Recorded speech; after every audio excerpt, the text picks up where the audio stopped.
Okay, Brad here, and today I am joined by Krista Manchester. Krista is the founder and executive director of Room in the Inn Shoals. And Krista, thank you for joining me today. Yeah, thanks for having me.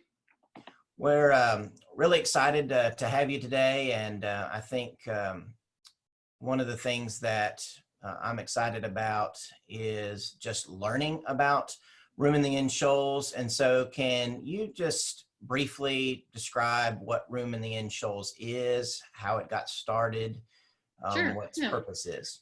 Briefly is not my strong suit, so I will I will do concise as possible. So we just finished our sixth winter. So six winters ago, 5 years, 2015. A friend and I we had met some people, actually 2014, who we knew were homeless and were freezing. They were sleeping in the parks, and it was that very cold winter, freezing weather. So we kind of threw together a plan where we provided shelter and food to people so they didn't freeze to death. And it was unorganized. It was sort of chaotic. It was just sort of as we just responded to a crisis. At the end of that, we realized how many homeless people there really were in our area and the gaps in our resources. And so we decided to create a more formal program. So we went to Nashville, which is where Room in the Inn actually started back in 1987, and talked to them about, what does it look like to do this? And they gave us guidance, and we took a lot of their model, came back, organized as a nonprofit, and started officially in January 2015. Our mission at that time was to provide food and shelter to anyone in need during the coldest months of the year. We kept it as simple as possible.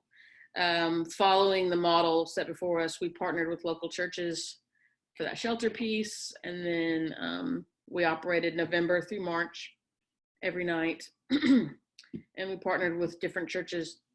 They would come through an orientation process with us, and we, kind of go over the rules and make sure everyone was safe and things like that. And then they would sleep at a church where dinner and breakfast was provided.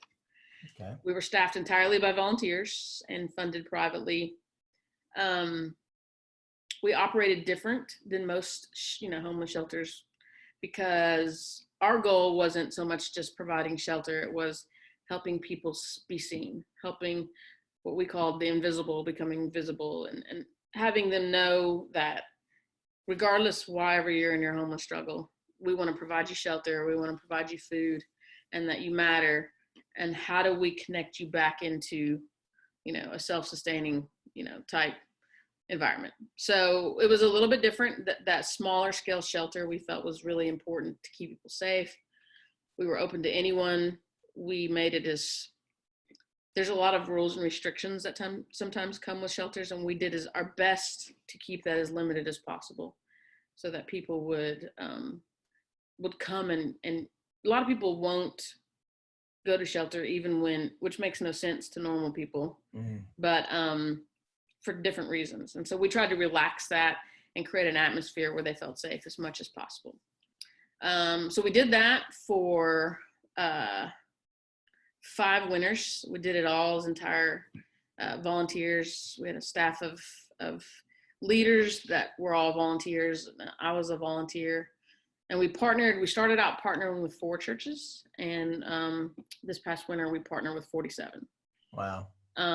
Different, every flavor, if you will, which is cool because you got a lot of a community working together. Yes. And then we had about 200 different community volunteers that helped at our intake center. So we've evolved. We provide supplies and things like that, but we also try to connect to different resources in the community for rehousing, employment, different things like that. That's how Room in the Inn Shoals was born.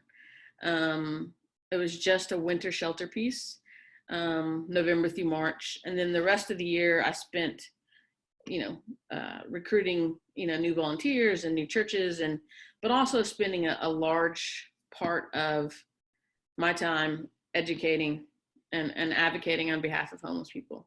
Right. So that it wasn't just poor people, let me help, but there was actually a dialogue and a conversation.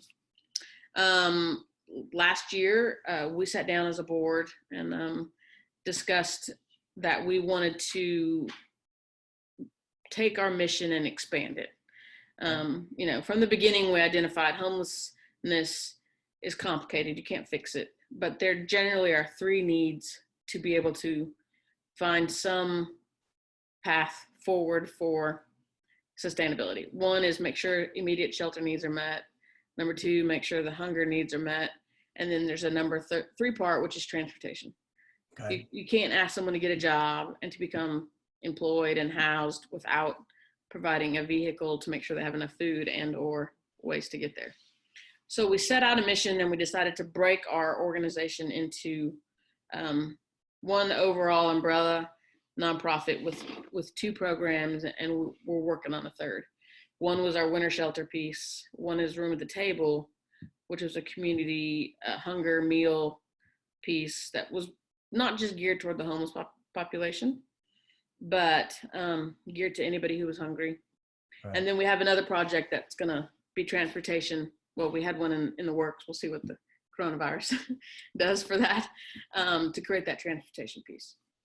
And all along, we want to bring our mission of making sure everyone matters, sort of a little slogan we have. And we say that, I know it's thrown around as an easy thing to say, but we say that with trying to back it up with action and care and being very intentional about how we treat and see people who are struggling with homelessness and or hunger. So we've evolved to that about between the 2 organizations, the 2 projects, about 6,000 people volunteer with us every winter. Mm-hmm. Room at the Table was a 7-day-a-week, year-round hot meal provided by a team of volunteers. Anybody could participate. We started feeding about 120 to 140 people a night, and about 10% of those were homeless, and the rest were just became people struggling with hunger in our community. So it's turned into 2 moms.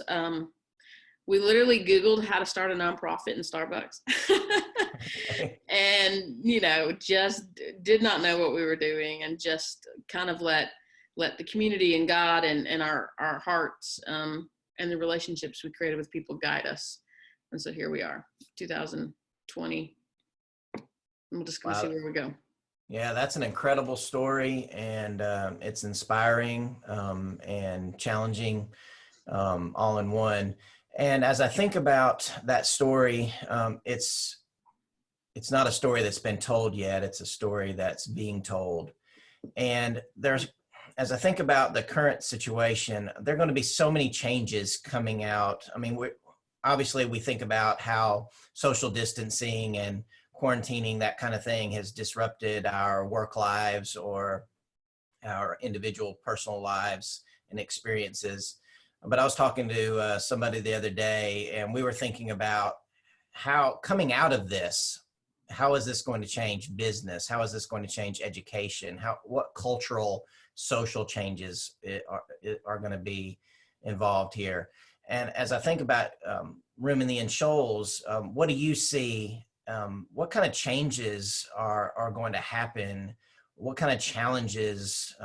Because as I think about people that are homeless or people that are underserved, just under normal circumstances, their challenges are innumerable, really. What is life going to look like for them 6 months from now as we come out of this? Yeah, homelessness has exploded in the last 5 years across the country. I mean, tracking numbers from here, but, big cities, and a lot of that has to do with cuts in our substance abuse programs, cuts to our mental health issues, lack of access to basic medical care. And so those were sort of already broken, underserved, understaffed, underfunded. And that's part of what has driven this, uptick in homelessness. So it's funny, actually, when you ask, I was talking to some of the guests there at the park in some tents, and they're like, man, we know this sucks for people, but we're sort of used to this, they're like, they're like, we social distance because they get on our nerves. They're used to germs. We had a huge supply of Clorox wipes and sanitizer and Lysol at the intake center already, because it's kind of how we live. They said it's funny for them, the quarantine virus hasn't done anything to really disrupt their daily life except for completely cut them off from any access or any resource. So it affects them, but existing homeless people have learned how to survive on the most basic level. Right. They're used to being alone. They're used to, being sort of avoided in a lot of ways, which is some of the stuff we're struggling with. Sure. But problematic, when I think about what's going to come next, a few things go through my mind. Number one is the numbers of people struggling with homelessness and hunger are going to explode. Right. I've done a lot of work with poverty, especially here in the Shoals, created a poverty simulation and some other projects, and have really, people we've rehoused, I just see that very, very fine line of, we talk about paycheck to paycheck as Americans. Right. But we generally have access to credit cards or a car, or, we can buy ourselves some time. They're like right on the line. And we don't have policies in place that take a lot of grace and forgiveness for your utilities being cut off, things like that. Right. So I think you and I have talked about our school systems allow students to register as homeless. There used to be that if you didn't have an address, you couldn't go to school. And they passed the law in 2009, changed that. So we have over 800 families in both Colbert and Lauderdale counties that identify as homeless. Wow. When they register for school. That doesn't mean they're on the streets. It means they're living with grandma or living in a motel, or mom's working when she has a job. So when all of that changes and the poor people start getting evicted, it's not just one number of poor people. It's all the other people that, that one apartment is supporting, if that makes any sense. Yes. So that's going to be a challenge, is watching the numbers just absolutely become strong.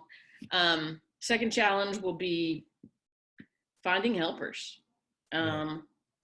People are going to, right now in the moment of the coronavirus, how do we help our neighbors? But when life gets back down to reality, you've got a lot of people struggling financially.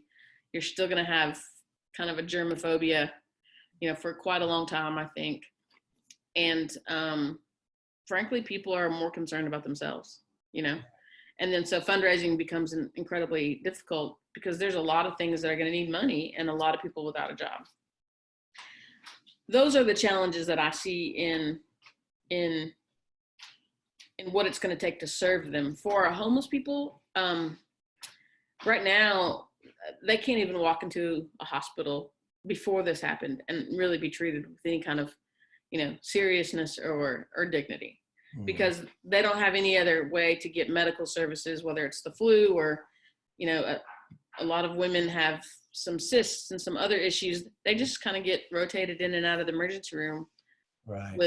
And then they're left with, or given 5 prescriptions and they have no money. So their access to medical care and healthcare has been very difficult before this. Right. So, if they're sick, they're not going to be able to walk into an emergency room and be treated when you got people that matter, already ahead of them. So that's a struggle. A lot of them do cycle in and out of jail, and being at risk for the virus in a jail or in a mental institution type. Even if this all goes away, they're going to be forced into not being able to social distance themselves, if that makes any sense. Yes. Jobs are going to become a lot more scarce. Those basic jobs, that 3 months ago were up for grabs because no one wanted to do them. Right. You're going to be fighting with someone who used to make $25 an hour, who now is unemployed, with someone who's got a felony background or, doesn't have access to a regular shower. So those are the struggles that I think are ahead. our infrastructure is not set up for very good affordable housing right now. Ironically, there's a lot of money in the stimulus package to go towards homelessness. Okay. But you have to have a willing government infrastructure to support that. Even if a hotel opened and said, here's 600 beds. Right. Without case management, without transportation, even if we organized it all, you're still it's just difficult to create solutions that are lasting without a collaborative effort of multiple agencies and the support of your city officials. So that probably was very negative. And I didn't mean it like that. What I think the strengths that Room in the Inn bring is we have this incredible infrastructure of people who already care, Right. who already have accepted the struggles of homelessness, who already see these people as guests, as human beings, as, equal to treatment and rights. And so we're going to be able to tap into that network and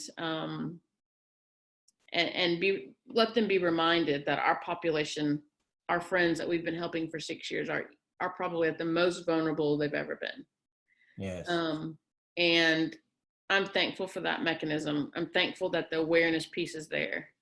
And I think we've all maybe had a glimpse into our vulnerability in the last month. And I think that feeling of we're all in this together.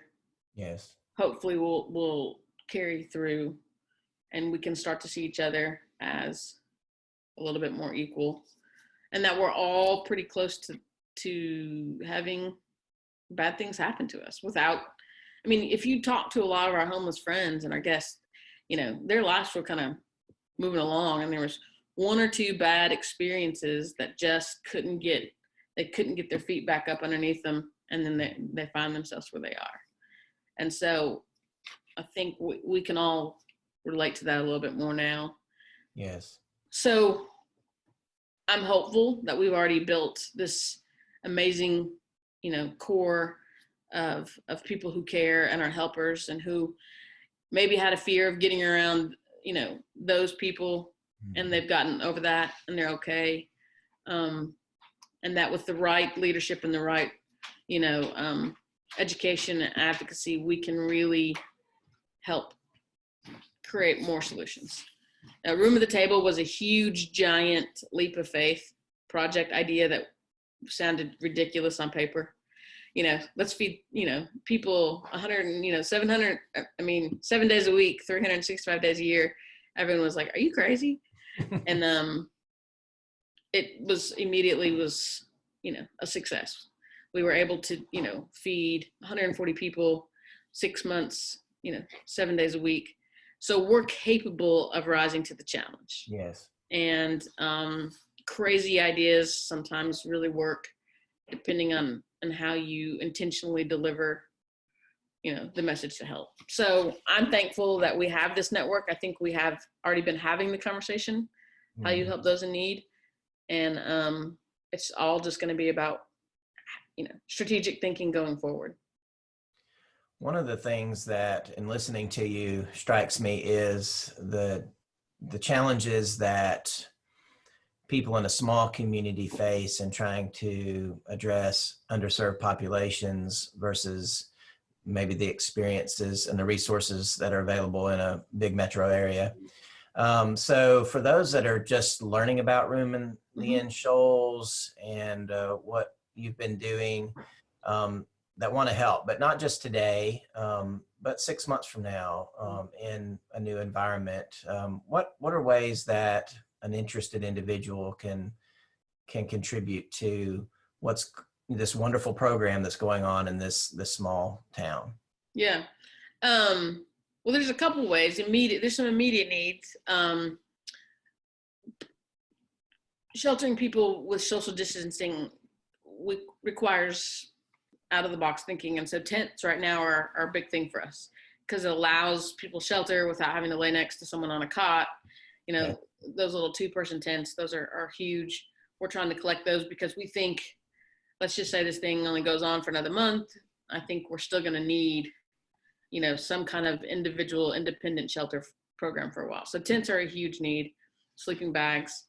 Those are things that can be used. They can be, you may not have gone camping in a long time, you know, but think about what if you were having a camp, you know.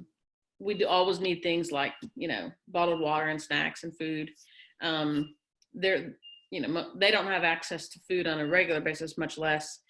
We've got a lot of food pantries and they're handing out canned goods, and people tend to forget that homeless people don't have kitchens, pots and pans, or even can openers. So portable snack food, water, things like that, still important. We will continue to distribute the supplies, even though our season's over, as we know where people are and are able to meet those needs. So that's an immediate need. 6 months from now, I think we need to start thinking about what resources do I have personally? What does Brad have? What can Brad or Krista bring to the table that isn't necessarily take away from the time you need to put your family back from the coronavirus? Or we're all sitting around with a lot of time to think, you know, what does it look like if we all Google, you know, small town solutions for homelessness? What if we teach ourselves about homelessness in this time? There's a great movie. It's on Amazon Prime. It's called The Public. Okay. Emilio Estevez wrote it, and it's about a group of homeless people who end up in a library. It's a great movie. There's a lot of ways to educate yourself as to why people are homeless, but one of the hardest things that we've struggled with is getting people to understand why people are homeless and what resources are actually out there for them to access. So I can say, hey, get a job. Okay. Well, what are my barriers to that? And then what do we have as the Shoals to offer someone who does do that? Right. And teach ourselves, you know, if you really care and you're sitting back there thinking, man, you know, what do we need? What would serve our community well? The more voices that we have that are educated and are looking for creative, collaborative solutions, the better. I mean, most people want to, you know, write a check and help a little bit, and then they won't think about it again, which is great. I understand that. They're busy, but this is a time when I think we can all step back. And if we can help come up with ideas to help the most basic, vulnerable part of our population, we are also building for our future. You know, we need a long-term shelter that's not a religious organization. And I don't mean that to knock religious organizations, but there's a lot of, you know, if you kind of get into quid pro quo ministry, you're in trouble, because this is not a quid pro quo ministry type of people to serve. And then you also cut yourself off from a whole bunch of people who'd want to help, you know, but are not interested in church. So we need a long-term shelter program, not just housing. We could go out and buy, if I had $1 billion, tiny houses for every single one. And a lot of them don't know how to independently live. There's mental illness. So we need a long-term shelter program with case management. Okay. I think there are people out there who have these skills that they apply towards other populations, but could be easily applied towards homelessness. We need to be thinking about a public transportation system in the Shoals. On the other side of this, economically, we're going to have a lot of people struggling, you know, maybe their car payment, you know, four payments behind, and they're going to lose their car. We don't have any way for people to get to resources or food pantries if you don't have a car, period.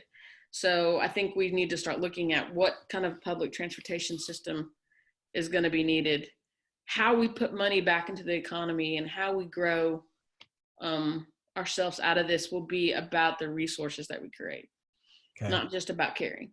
You know, I think we've done a great, amazing job as being caring people in our community. I think what we do next is we become problem solvers. You know, just like Room in the Inn came out of Beth and I looking around and going, okay, we see freezing people and we see nowhere to put them. What do we do? Right. I think this is the time, especially with people who have a lot of time in their hands. Mm-hmm. If it's any interest to them at all, to research, get in a room, throw out a way. Any idea is worth exploring. Right. I think I've told you this before. I get 20 ideas a week. I've got a ranch, or I've got a farm, or okay, that all sounds kind of like a lot of hard work and chaos, but you never know what realistic good idea is going to come out of that. We got to start thinking about. A lot of people want to think about how are we going to fix homelessness. Well, right now we need to talk about how to treat homelessness. Right. How do we triage? I don't know what the word is. I'm not good at words. How do we build a platform on which we actually can maybe start fixing some of these issues that keep people in homelessness? And at the same time, how do we create resources for people who are maybe just about to enter homelessness for the first time and quickly get them out of that? Okay. Yeah. There's some really simple things, and I'm wordy, I know, I'm sorry, but the Florence Utility Department, for example, if you have your utilities turned off, like say 7 years ago, Right. you're in a bad place, got your utilities cut off and never paid that bill, right? Okay. 7 years later, you're kind of got your life back together, you're going to go get an apartment, and you go to apply for utilities. Right. And they say, we can't turn your utilities on until you pay that past bill from 7 years ago. People literally don't get housed because of that past bill. We need to understand those kind of huge barriers that don't affect you and I, and have a conversation about how do we fix that. Everybody wants to go out and build a house, or everybody wants to go out and build a shelter. Most people don't want to stay homeless. They want to go to rehab. They want to detox. They want to help with their mental illness, and they want to be rehoused. They need enough hope, but also enough people advocating for them, so that when they hit those barriers, that they're just not like, forget it. What's the point? And go back to the way they've lived. So I know that Room in the Inn can't expand, to that. Right. But anybody who's watching, I think, especially if they're not from here, they may know of something that really, really works in their town. We're small enough that we don't have 47,000 homeless people living on Skid Row. Right. So we should be able to, but all people seem to do is complain about seeing them, complain about them sleeping on the property. Oh, they're, peeing in the park. Well, we don't have any resources. So instead of complaining about it, let's start thinking about how collective private citizens can serve other citizens. They are citizens, they are people, without having to rely on church, without having to rely on a handout from the government. The government's going to be pretty full. Their hands are going to be, yeah. As my son, my 13-year-old son, he said, where does $2 trillion come from? I don't know, son. I don't know at all. Right, exactly. So it may not be about money. It may be about education and advocacy and outside of the box thinking. But we also need tents and granola bars and Slim Jims, and all that stuff's on our website. Right now, the donation and collection of that is a little bit iffy. I'm trying to work on a way for people to donate without having to interact with someone. But yes. And what's the website if people are interested? roomintheinnshoals.com. Okay, great. And it tells our story. It talks about, volunteering, and all that obviously is on hold, but all that's going to need to vamp back up. Right. Once does that help answer your question? It really does. And one of the things that strikes me in listening to you is, yes, there are immediate needs that, really anybody can probably help with. But one of the things that's obvious to me is that every community needs dreamers, problem solvers. And Krista, you're one of those. I don't want to embarrass you, but you're somebody that sees things and says, okay, why is it that way? And why can't it be different? And we're thankful for you. And hopefully somebody's listening that has that sort of problem solving, dreaming sort of personality, and can think of a way to contribute long term, because the world's different coming out of this. People are saying, well, when can we get back to normal? Well, what's normal going to be like? And so it's going to be different for everybody. But yeah, it's like once you become homeless, you realize quickly there's a new normal, and there's a survival, Yeah. But I was homeless when I was a teenager. I don't know how many people know that. So I see someone when they walk into our intake center for the first time, and it's the first time being homeless, and they're so overwhelmed, and they're barely getting their feet under the idea that they're in this position, and yet also having to survive day after day after day. And so the new normal, you don't get to go back. Yes. If you've experienced homeless for 1 week or 2 years, normal's never going to look the same for you. Right. And I think we need to remember that. If we're, I have homeless people who get stuck because they just want it to be like it was. They're like, I just want to go back to, where I was, and it's like, okay, but that's not going to happen. So let's think about where you're going to go forward instead of going back. Yes. And I think that's the kind of thinking that's going to be, required for all of us. Is there's not a new normal. And if nothing else, globally, we've all got to figure out that we're all kind of got to take care of each other. Yeah, absolutely. So, well, the Room in the Inn Shoals slogan is everyone matters. Yeah. And I think that's clear more than ever during this time. And thank you for sharing the inspiring story. But it's a story that's the end hasn't been written. We're still writing it. We got a lot to do. I was thinking, we've done good. We could maybe take a break. And it's like, it doesn't work. This is my self-imposed break, but yeah. And we laugh because everyone matters. We had that slogan, and then people said, well, what does that mean? And I was like, I feel like it's self-explanatory. But then, so we added a period to the end. And so we like to say that everyone matters, but the period is the point. Yes. And I think that's what we're going to have to think about in the upcoming months and years. Is everyone matters, period, whether you were affected or you're not affected, yes, or someone died, or we all matter, period. And so what are we going to do about it together? I love it. Well, that sounds like a great way to end this conversation. Everyone matters, period. And thank you for telling that inspiring story, for challenging us to do better. And hopefully people that are watching will be inspired, whether that's somebody in the Shoals or in another community, to see what needs to be done and see how they can help solve some of these problems. Yeah. Thank you, Krista. Give me your ideas, because I'm up for them, and the conversation, and go buy a t-shirt on our website if you want.